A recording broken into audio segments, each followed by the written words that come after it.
So I wear this Sun hoodie all the time, and I talked about trying to find one with a kangaroo pocket because I like my kangaroo pockets. But actually what I found out was when I fill this pocket with gear, it kind of sags down and my hip belt is like the closure for it, so nothing's gonna fall out.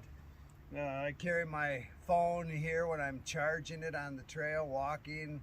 I'll carry food in here, and I don't think I really have much chance of losing anything because this belt kind of cinches it up and closes it up at both ends. So I've been doing that for quite a while now, and I haven't come close to losing anything. But clothing, you know, on a through hike, again, I carry everything pretty much the same, whether I'm out here hiking in the desert in April or on the CDT going through the San Juans in June when you're going to hit a lot of snow and, you know, compromising weather.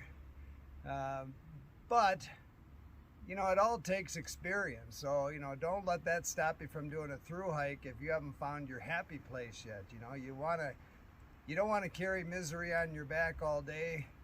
You don't want to sleep miserably in a tent all night. And so you got to come up and, you know, find your gear that works for you and that makes you happy, whether it's sleeping in a hammock, cowboy camping, which I never understood. Cowboys all died at about 30 and they slept with their dog. You've heard of two dog night? Yeah, that's where that came from.